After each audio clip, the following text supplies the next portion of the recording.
Buenas tardes, jóvenes. Vamos a iniciar el noveno módulo del curso de Mecánica de Fluidos 2. Ya nos estamos acercando al final del semestre. Posiblemente este sea el penúltimo módulo que vayamos a cubrir. Al igual que en el módulo anterior, vamos a mantenernos dentro de lo que son los dispositivos de potencia, pero en este caso la dirección en la que esta interacción de energía ocurre es opuesta a la de las bombas. Es decir, en el caso de las bombas se proporcionaba energía al flujo. En el caso de las turbinas, que son los dispositivos que vamos a analizar en este módulo, se extrae energía del flujo en forma de trabajo. Quizás deberíamos llamar a este módulo turbinas hidráulicas, pues la mayor parte del módulo será dedicada a este tipo de turbinas. Los objetivos de este módulo son clasificar las turbinas de acuerdo al fluido de trabajo, clasificar las turbinas de acuerdo a su funcionamiento, analizar el cálculo de carga que hay disponible o el potencial que tiene el flujo para convertirse en trabajo y al instalar una turbina a lo largo de una corriente de flujo. Y hacia el final del módulo, o en la segunda parte del módulo, describiremos los tres tipos de turbinas hidráulicas.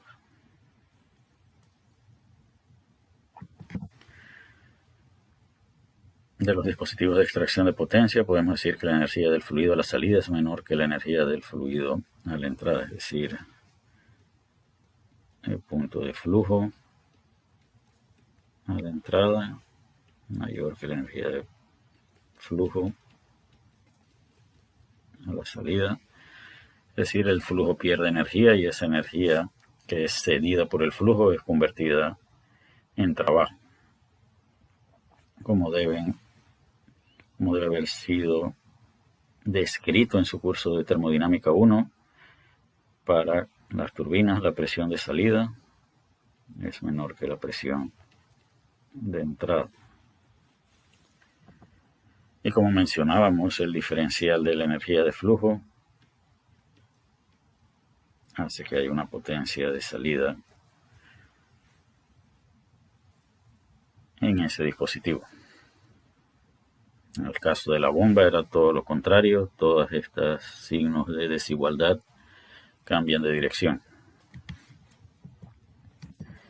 De acuerdo al fluido de trabajo, tenemos turbinas eólicas que operan con aire, hidráulicas que operan con agua líquida, turbinas de vapor con vapor de agua y turbinas de gas con gases producto de la combustión. Estos tipos de turbinas son las que se utilizan en el ciclo Rankine, en los ciclos de vapor, y estos son modelados aproximadamente a partir del ciclo Brayton. En los cuatro casos, el flujo cede energía para que sea convertida en trabajo en la turbina. Así que ya hemos clasificado las turbinas de acuerdo al fluido de trabajo, hemos contestado estas preguntas.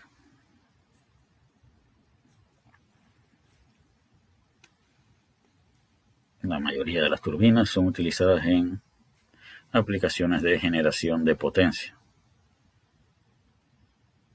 Sin embargo, no es la única aplicación. Por ejemplo, las turbinas de gas son utilizadas para generar propulsión en una aeronave.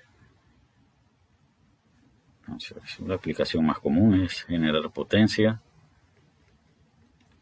Otras aplicaciones pueden ser generar propulsión.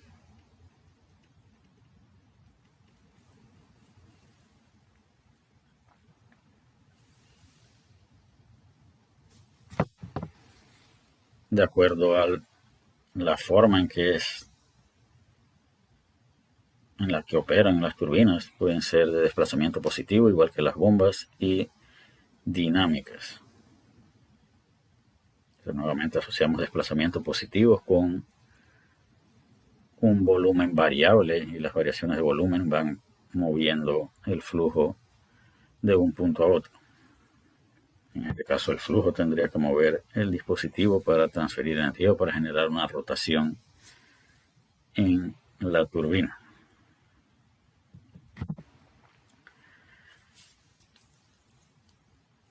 Veamos entonces cómo determinar la carga disponible para una turbina entre dos puntos a lo largo de una corriente de flujo. Y para obtener ese potencial vamos a practicar un balance de energía entre dos puntos y usaremos como referencia esta figura. Aplicaremos dos volúmenes de control diferentes, pero en ambos casos vamos a suponer condiciones estacionarias. Vamos a enfocarnos en turbinas hidráulicas, por lo tanto el fluido de trabajo es agua líquida y los líquidos se pueden aproximar sin ningún temor a la suposición de incompresible. Vamos a despreciar cualquier efecto de transferencia de calor. Que vamos primero a generar a establecer un volumen de control entre los puntos B y C en esta figura.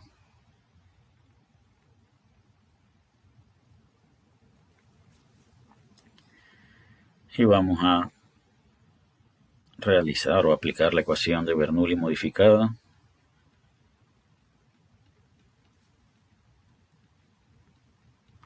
entre esos dos puntos.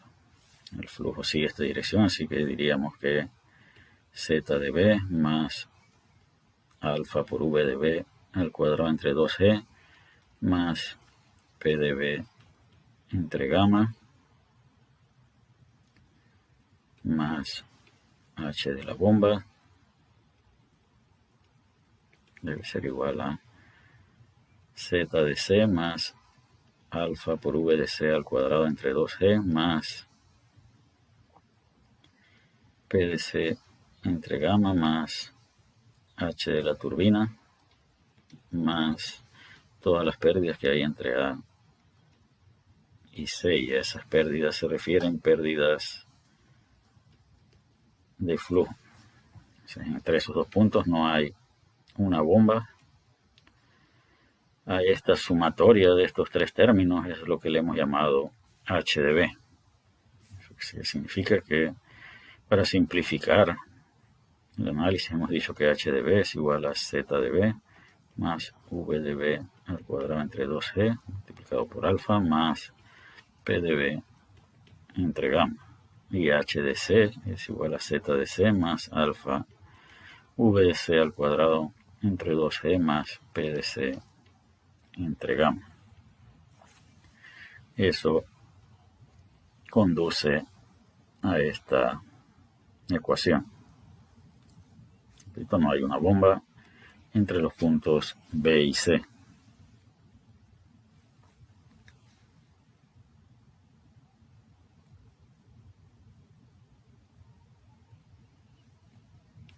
Si despejáramos la H de la turbina, tendríamos que la H de la turbina es igual a H de B menos H de C menos las pérdidas que hay entre B y C.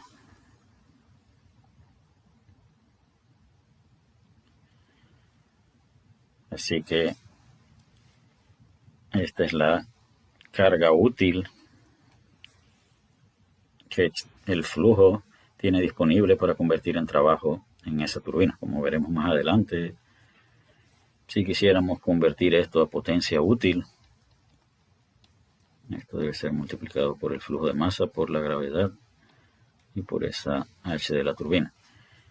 Y eso, repito, es la potencia útil que podemos extraer a través de esa turbina. Sin embargo, el mismo dispositivo internamente presenta irreversibilidades que van a hacer que la potencia real que podamos extraer de esa turbina sea menor a la potencia útil que determinemos.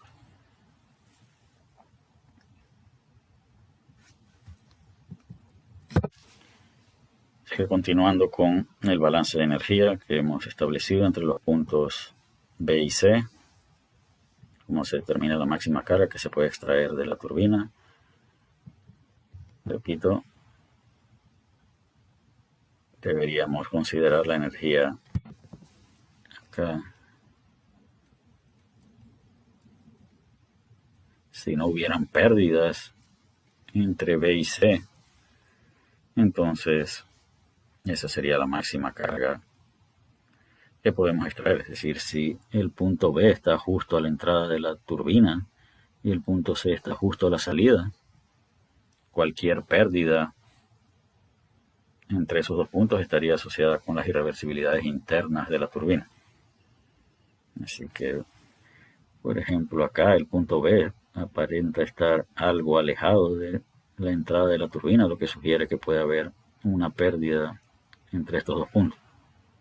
Eso no es tan apreciable en el punto C, que sí se muestra justo a la salida de la turbina. Entonces, repito, si el punto B es movido justo a la entrada de la turbina, cualquier pérdida está asociado con irreversibilidades internas de la turbina y no con pérdidas de energía mecánica a lo largo de la corriente del flujo. Y para ilustrar a qué me refiero con esto, vamos a suponer que el punto B fuese definido aquí. De aquí a acá hay pérdidas de energía mecánica que hacen que el potencial que tenga el flujo en este punto sea menor a este. Y en ese caso habría que considerar las pérdidas. Se ha aclarado eso en esta ecuación, que solo resta, y acá esto debe ser menos HC. El punto B está justo a la entrada de la turbina y el punto C está justo a la salida de la turbina.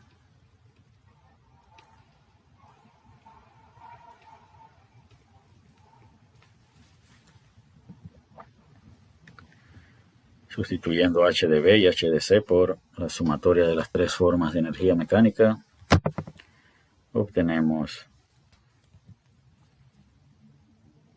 una expresión en función de la presión, las velocidades y la energía potencial.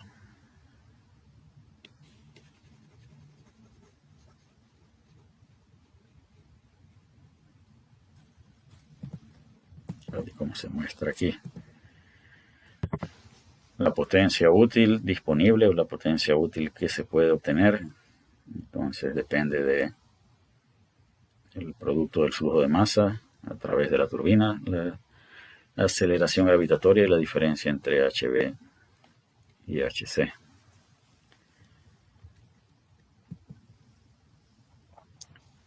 ¿Qué relación tiene este trabajo con el trabajo isentrópico?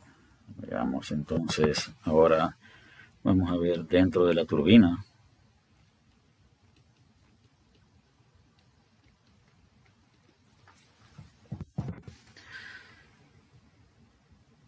Dentro de la turbina pueden haber irreversibilidades. Si hay irreversibilidades dentro de la turbina, S de C, o la entropía de C debe ser más grande que la entropía de B.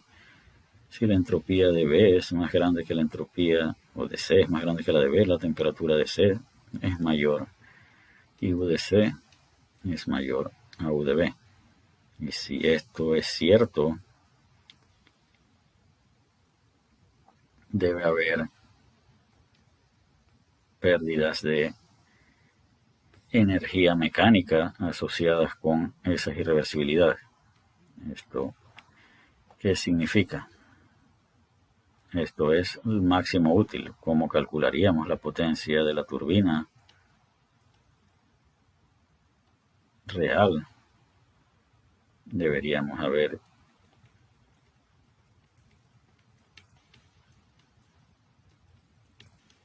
considerado pérdidas internas dentro de la turbina.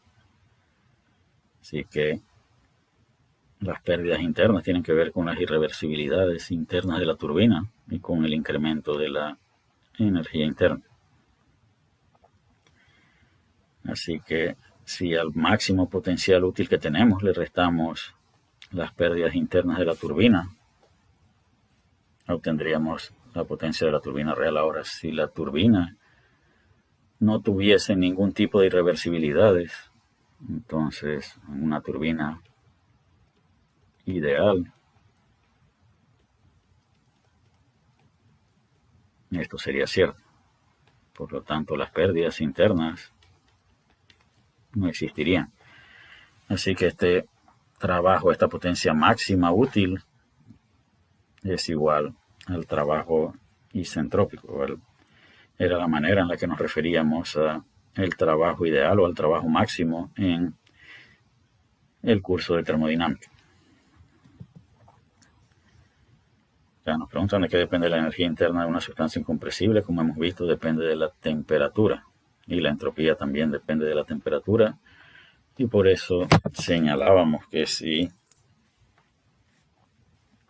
habían irreversibilidades iba a ocurrir esto.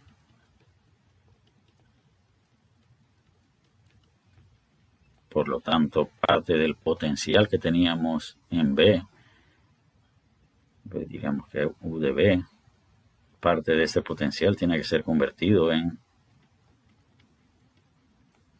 y si ese potencial es convertido en energía interna, eso quiere decir que tenemos menos potencial para obtener trabajo útil.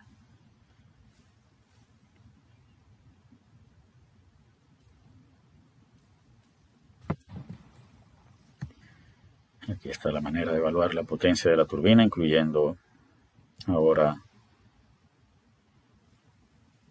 las energías internas. Entonces, en el caso isentrópico, estas dos cosas son iguales. Así que acá deberíamos, si queremos generalizar esta ecuación, acá deberíamos decir U de C menos U de B.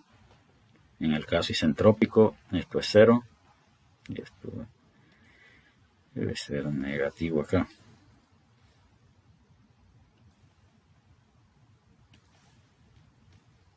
En el caso isentrópico, esto es 0 y la potencia de la turbina es igual a la potencia máxima que hemos definido. Si la turbina no es isentrópica y se observan irreversibilidades dentro del dispositivo, esta potencia de la turbina debe ser menor a la potencia útil del dispositivo. Veamos ahora qué ocurre si movemos el volumen de control hasta el punto A y hasta el punto E. Nuevamente, H está dado por la sumatoria del trabajo de flujo, la energía potencial y la energía cinética, pero estos son considerados depósitos, así que las velocidades son aproximadamente 0. En ese caso, la H de la turbina disponible es igual a, o se reduce a H de A menos H de E. Si el punto A y el punto E están expuestos a la atmósfera, acá esto es menos las pérdidas que hay entre A y E. Así que H de la turbina disponible es igual a Z de A menos Z de E, menos todas las pérdidas que hay entre A y E. Y estas pérdidas dependen del caudal que vayamos a manejar en esa turbina y del recorrido que debe hacer el flujo para llegar al dispositivo y para luego de salir del dispositivo llegar al punto E.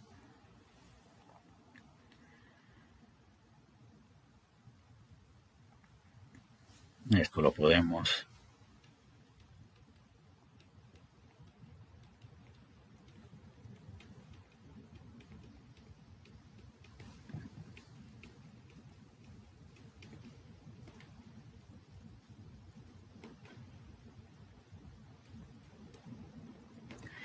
estas pérdidas totales desde A hasta E la podemos dividir en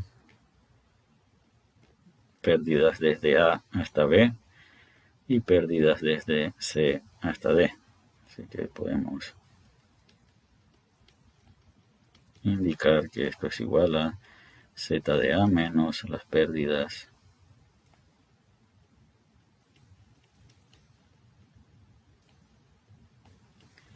más Z de B menos las pérdidas que hay de C a E, o menos, sí, más.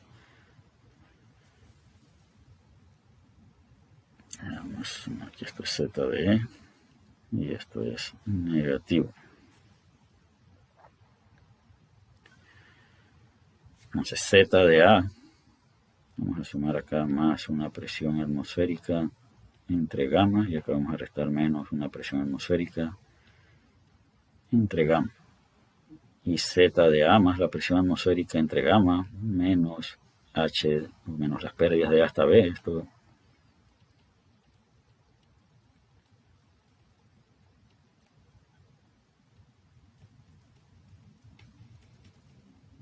Esto representa lo que antes llamábamos H de B. Así que acá podemos relacionar el potencial que hay en A con la H de B, y la reducción en ese potencial está dado por las pérdidas que se observan en el recorrido del flujo desde el depósito hasta la entrada de la turbina. De igual manera, H de C es igual a H de E más las pérdidas que hay entre C y E. Es decir, acá el potencial es más grande que acá. Es decir, la diferencia de potenciales de aquí a aquí es menor que la diferencia de potencial que hay entre A y E. ¿Por efectos de qué? De las pérdidas que sufre el flujo en su recorrido entre los puntos A y E. Así que nuevamente para este volumen de control, esta es la potencia de la turbina disponible, o el máximo potencial que tenemos para generar potencia en esa turbina. Nuevamente esto no incluye efectos irreversibles dentro de la turbina.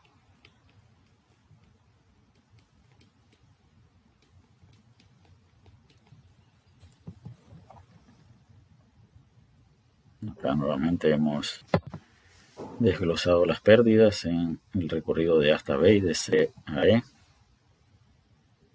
Lo hemos convertido en potencia útil disponible, y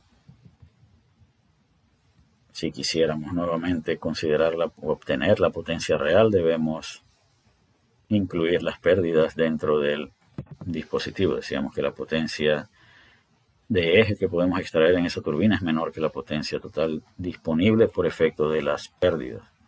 Y el parámetro que se usa para comparar es la eficiencia de la turbina. Y esto es la potencia de flecha comparada con la potencia útil. Así que esto es un equivalente, o es similar a la eficiencia isentrópica que aplica en su curso de termo. Si la turbina fuese reversible, no habrían irreversibilidades, y estas dos cantidades serían 1 y la eficiencia sería igual a 1.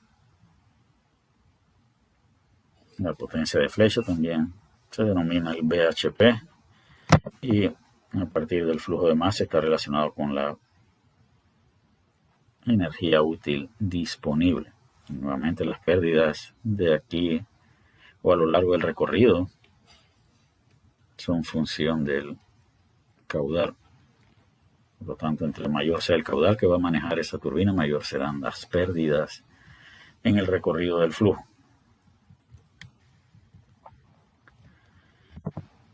Y vamos a mantener corta la clase del día de hoy para dejar algo de material para la clase del viernes relacionado con este tema. Es posible que la clase del viernes también sea una clase corta y agreguemos algún problema de práctica para que los estudiantes resuelvan durante la hora de clase. Así que con esto concluimos la clase del día de hoy y continuaremos el viernes con el resto del tema del noveno módulo del curso de mecánica de fluidos.